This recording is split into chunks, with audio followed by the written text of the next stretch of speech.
É isso aí, torcida do Fluminense. Vocês acompanharam aí as últimas informações com o Globo Esporte. Agora, pessoal, vamos aqui com comentários dos donos da bola, RJ, trazendo as últimas informações do Fluminense. Fluminense que vive um bom momento com Renato Gaúcho. Já vem da terceira vitória consecutiva no campeonato brasileiro, juntando ali a Copa Sul-Americana também. Se não é inscrito no canal, torcedor do Fluminense, perdão, pessoal, se inscreva, deixe seu like e o seu comentário, que isso faz uma enorme diferença. Agora, sem mais enrolação, bora pro conteúdo.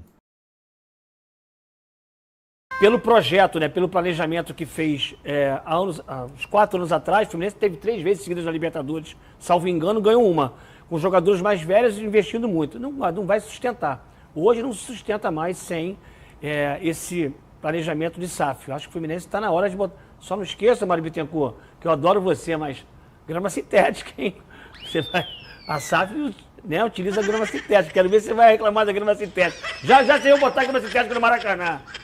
Que história é essa que SAF bota grama sintética? O Atlético Mineiro não tô entendendo nada. O Atlético Mineiro tem grama sintética. Botou a natural, deu ruim, porque plantaram com semente de girassol do Himalaia. Barueri, Arena Barueri, lá que o Palmeiras arrendou a grama sintética. Aí Mas o Fluminense tem o Maracanã, pô. Tem o Maracanã, mas daqui a pouco vão, né? Não tem jeito. Você acha que não? Cara, é uma discussão que eu acho que não tem cabimento nenhum. Eu sei, tô brincando, mas olha só. Não, eu Tem que sei melhorar o disso. gramado do Maracanã, ele continua bem. Não, é porque a grande maioria foi contra a grama sintética. Aí o Bocão tá dando uma espetadinha Mas aqui. se ele jogar na sintética, o joelho dele vai de arrasta também. Nada. O Thiago Silva machucou na grama natural. Mas são tipos de lesões que não tem nada a ver, pô. Uma lesão muscular acontece desde quando o futebol começou a ser futebol. Deixa eu falar uma coisa. Essa regra me irrita há muito tempo. É isso que eu ia falar. Que assim, tá impedido, mas só apita ou só levanta quando acaba o lance. No Maracanã, todo mundo reparou isso. O Thiago foi até o final, todo mundo viu que estava impedido. Aí o Thiago foi até o final porque tem que ir. Aí quando a bola saiu na linha de fundo, o Bandeira. Aí o Thiago levantou meio que sentido, porque saiu rolando pra linha de fundo. Isso. É estúpida essa regra, não faz sentido nenhum, cara. Concordo. Aí me irrita o torcedor. GV, eu concordo contigo, mas tem que ser quando o cara tem certeza. O problema é que, vou parafrasear aqui nosso querido Bocão, que alguns assistentes usam essa regra como bengala. Exato. Porque Exatamente, Fernandão. A gente ia ficar chateado se ele levanta a bandeira, não tá impedido e um lance claro de gol. Cara, tem lance que é no meio E aí eu vou contar É a isso, história do é isso. gol. Só que o cara tem que ter confiança nele, pra ele ter a certeza que ele tá bem posicionado e que o lance está impedido. Enfim, o lance do Cano, do Canóbio, em que a gente disse aqui que foi pênalti, e foi pênalti também, que não foi marcado contra o Fluminense, a discussão inicial era se estava impedido ou não. Exato. Aí se o cara vai sem a certeza, marca, o lance não decorre, e aí podia ter sido uma situação clara e manifesto de gol. Enfim, mais tarde tem Vascão, tem Ceará e Vasco, Fernandão. O vice-presidente do Fluminense falando sobre a possibilidade do Fluminense se tornar SAF. De algumas pessoas, entende que essa reunião de hoje não deveria acontecer. Diz que ela seria sigilosa, inventaram um monte de coisa lá e já tem ação.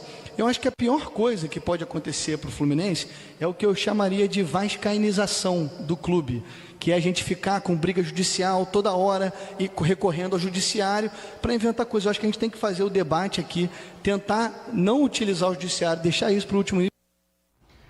Vascainização, o Boca. O Fluminense precisa evitar isso, segundo Matheus Montenegro. Acho que não tem necessidade, né? Não tem necessidade de falar isso, né? Mas ele usou aí um termo, talvez que incomode até o Vasco da Gama, mas o Fluminense sente a necessidade hoje, pelo projeto, né? Pelo planejamento que fez há uns 4 anos atrás, o Fluminense teve 3 vezes seguidas na Libertadores, salvo engano, ganhou uma. Com jogadores mais velhos investindo muito. Não vai sustentar. Hoje não se sustenta mais sem esse planejamento de SAF. Eu acho que o Fluminense está na hora de botar... Só não esqueça, Mário Bittencourt, que eu adoro você, mas grama sintética, hein? Você vai... A SAF, né, utiliza... A obrigação ganhar do Fluminense aqui também, mas já tem técnico caindo lá no Santos. Caiu, porque eles acham que eles vão brigar pelo título e tem que botar um pouquinho do pé no chão. O Fluminense, na minha visão, no primeiro tempo, foi o time superior ao Santos nessa partida.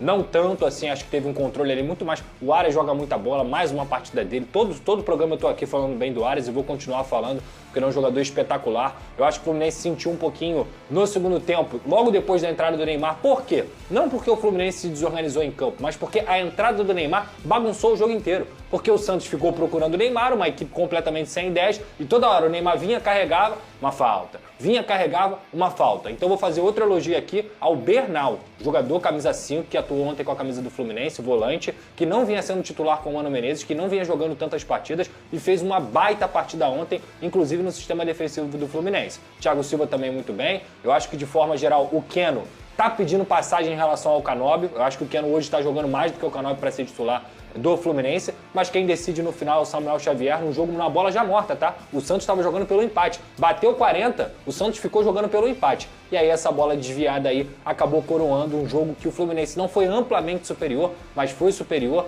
e com o Renato conseguiu mais uma vitória nos acréscimos, né? Segundo jogo seguido que o Fluminense vence uma partida nos acréscimos. É isso aí, torcida do Fluminense, e vamos aqui, pessoal, para mais uma notícia.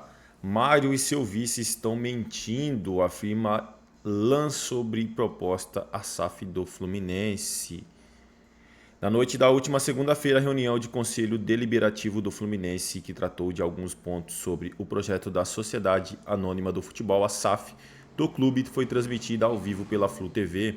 Durante as explanações, o vice-presidente geral do tricolor, Matheus Montenegro, afirmou que não há e não existem propostas de compra, conforme o dirigente, a BTG segue atrás de investidores. Em seu canal no YouTube, o jornalista José Lan apontou tanto o vice quanto o presidente Mário Bittencourt estão mentindo sobre o tema e afirmou que o Fluminense foi procurado mais de uma vez nos bastidores. O processo de procura de interessados do BTG já vem desde 2021. Mário e seu vice-presidente estão mentindo. O Fluminense teve procuras e não foi apenas desse grupo árabe, cuja informação eu trouxe dias atrás. O Fluminense teve outras procuras, teve inclusive recentemente de um interessado no mercado norte-americano, de um investidor que está por trás de uma equipe norte-americana, não do futebol, da NBA. E o que aconteceu? O Fluminense não recebeu, não foi aberta, não foi possibilitada nenhuma negociação. E aí eles não estão com pressa, Mário e Matheus Montenegro não estão com pressa de fechar nada, afinal estão negociando, aceitando proposta desde 2021 e já estamos em 2025. É isso aí, torcida do Fluminense, agradeço a vocês pela companhia. Se não é inscrito no canal, se inscreva, deixe seu like e o seu comentário, isso faz uma enorme diferença. Desde já agradeço, valeu.